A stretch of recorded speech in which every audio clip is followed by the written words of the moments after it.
Je vous présente ma carte conceptuelle faite à partir de l'application Xmind. Plusieurs applications sont disponibles, mais j'ai choisi celle-ci en raison de sa convivialité. Donc, j'ai préalablement téléchargé l'application Xmind dont l'adresse se trouve dans le billet et j'ai ouvert mon application. Je me retrouve sur cette page.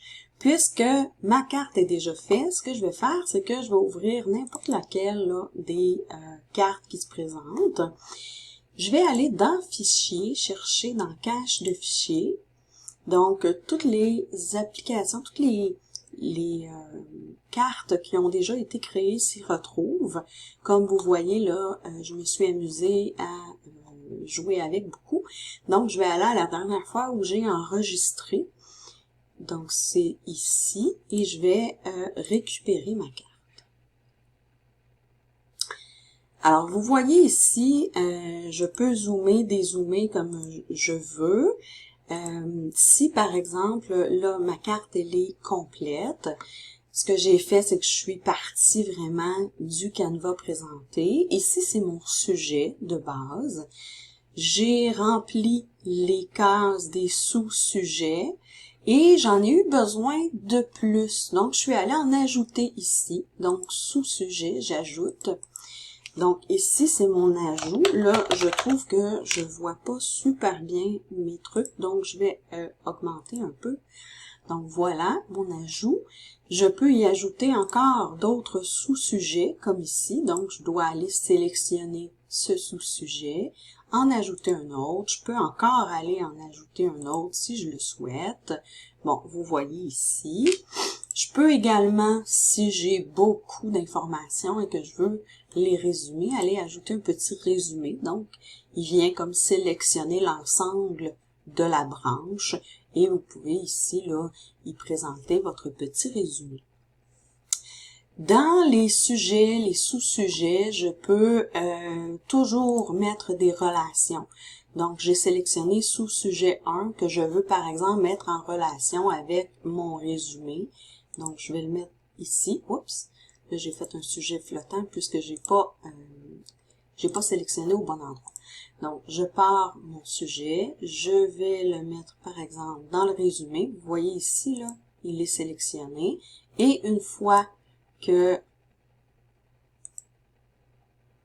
mes liens sont faits, je peux les déplacer. Là, ma relation, je peux la déplacer comme je veux à partir des petits points ici. Donc, on peut ajouter ce qu'on veut, on peut insérer des notes, on peut insérer des étiquettes, des liens vers des pages web, vers des fichiers locaux, ajouter des pièces jointes, des notes audio, des images. C'est très, très, très complet comme carte et ça devient très dynamique aussi quand on présente notre carte. Malheureusement, la fonction Zen et la fonction présentation sont des fonctionnalités qui sont payantes. Donc, moi, ayant la fonctionnalité gratuite, je n'ai pas accès à ces fonctions-là.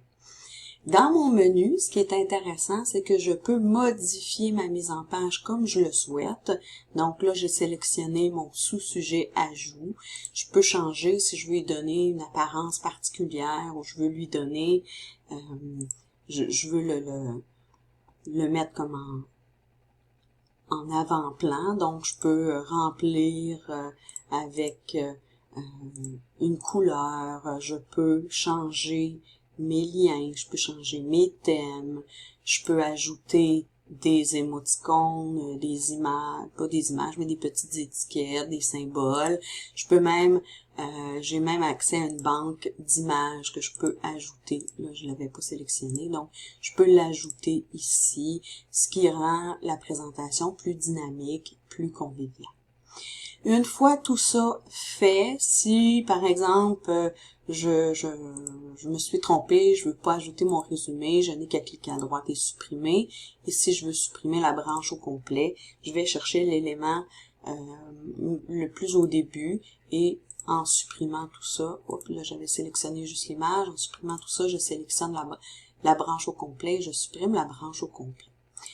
Ce qui est intéressant, c'est que je peux enregistrer Donc, dans mes documents, je peux également exporter soit en format PNG pour une image, en format PDF également pour figer ma mise en page. Pour l'exporter en format PowerPoint, qui pourrait être très intéressant, malheureusement, c'est également une fonctionnalité payante. Ce qui est intéressant aussi quand on veut imprimer, donc on peut imprimer, on va sélectionner ajuster à la page et sur ma page, dépendamment de la taille de ma page, là, il va s'adapter. Donc, j'ai la carte au complet qui rentre dans une page. Alors voilà, en espérant que je vous ai vendu Xmind.